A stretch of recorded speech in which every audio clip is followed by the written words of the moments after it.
היי, בסרטון הזה אני אראה בעצם איך אני עובר מהמסך הראשוני שנכנסתי אליו של סביבת גוגל הארגונית של משרד החינוך אל הכלים השונים שיש. אני מזכיר שהוא הכניס אותי למייל הארגוני. אני בסרטון אחר אסביר בדיוק מה אפשר למצוא פה ואיך אפשר להשתמש בו.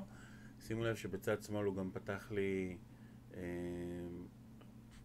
רצועה שבה רואים את היום מהיומן הארגוני שלי, וכרגע אני רוצה לראות איך בעצם אני עובר בין הדברים השונים כדי שאני אוכל להשתמש בכל הכלים שאני צריך. אז שימו לב, כדי לעבור מהחלון שנמצא בו לכלים אחרים אני צריך לעלות למעלה לסימון של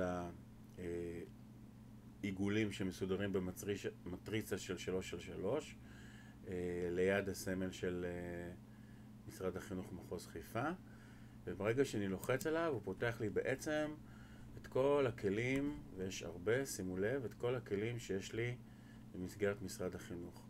הדברים שחשובים לנו לצורך השימוש זה הג'ימייל שכרגע אני נמצא בו, הדרייב שגם עליו אני אעשה סרטון בנפרד להסביר, הקלאסרום שגם עליו יהיה סרטון בנפרד הסבר שימוש, דוקס שיט, סליידס, מי שלא מכיר אנחנו נתייחס על זה כשנדבר על הדרייב, היומן שגם לגביו אני אקדיש לכם סרטון, והמיט שגם עליו יהיה סרטון הסבר לשימוש. שימו לב שבהמשך יש לי עוד כלים נוספים.